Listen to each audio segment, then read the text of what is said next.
महाराष्ट्र में smile designing पर लगेगा कितना जीएसटी? दिल्ली में क्यों मनमानी नहीं कर पाएंगी ओला, उबर जैसी कंपनियां? और क्या वोडाफोन आइडिया फिर बढ़ाएंगी आपका मोबाइल बिल? आपकी जेब पर असर डालने वाली खबरों के लिए देखिए मनी 9।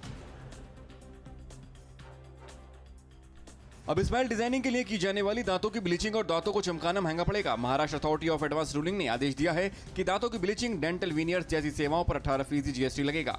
हालांकि अथॉरिटी ने कहा है कि आर्टिफिशियल दांत, क्राउन ब्रिज पर 0% जीएसटी लगेगा। ओला, उबर जैसी कैब एग्रीगेटर्स के लिए दिल्ली सरकार नए नियम लाने जा रही है। पीक आवर में मनमाने तरीके से किराया बढ़ाने जाने के खिलाफ नए नियम बनाए जा रहे हैं। एक मसौदा नियमों के तहत सर्ज प्राइसिंग की अधिकतम सीमा तय की गई है, जो बेस फेयर के 2 गुने से ज्यादा नहीं होगी। ग्लोबल चिप शॉर्टेज ने दुनिया भर में कार उत्पादन को प्रभावित किया है। टॉप कार निर्माता जैसे टोयोटा, हुंडई और मारुति सुजुकी का मानना है कि अगर ग्लोबल चिपसेट संकट खत्म हो जाता है तो इस साल जून तक वाहन उत्पादन सामान्य हो जाएगा। आईपीओ लाने की तैयारी में जुटी एलआईसी ने बताया है कि वित्त वर्ष 2021-22 की पहली छमाही में उसे 1437 करोड़ रुपए का लाभ हुआ है। एक साल पहले समान अवधि में उसे केवल 6.14 करोड़ रुपए का लाभ हुआ था। 2021-22 की पहली छमाही में एलआईसी का न्यू बिजनेस प्रीमियम ग्रोथ 554.1% रहा, जो एक साल पहले की समान अवधि में 394.76% थी। टेलीकॉम कंपनियों के मोबाइल टैरिफ प्लान महंगे हुए अभी 2 महीने भी पूरे नहीं हुए हैं और वोडाफोन आइडिया ने एक बार फिर प्राइस वॉर का बिगुल बजा दिया है।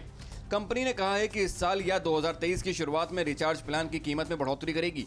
जानकारों का भी कहना है कि कंपनियां 2022 में ही टैरिफ हाइक कर सकती हैं। ईएसआईसी की सामाजिक सुरक्षा योजना में नवंबर 2021 में करीब 10.28 लाख नए सदस्य शामिल हुए, जबकि इससे पिछले महीने में यह आंकड़ा 12.39 लाख रहा। राष्ट्रीय सांख्यिकी कार्यालय के ताजा आंकड़ों के मुताबिक ईएसआईसी की योजनाओं से जुड़ने वाले कुल नए कर्मचारियों की संख्या सितंबर से लगातार घट रही है।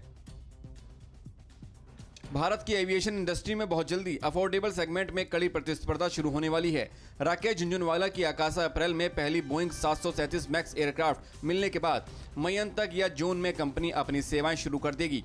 आकाशा एयर ने 72 बोइंग 737 मैक्स एयरक्राफ्ट का ऑर्डर दिया है, जो काफी ईंधन किफायती हैं। भारत को मैन्युफैक्चरिंग हब बनाने के लिए सरकार ने मेगा प्लान तैयार किया है।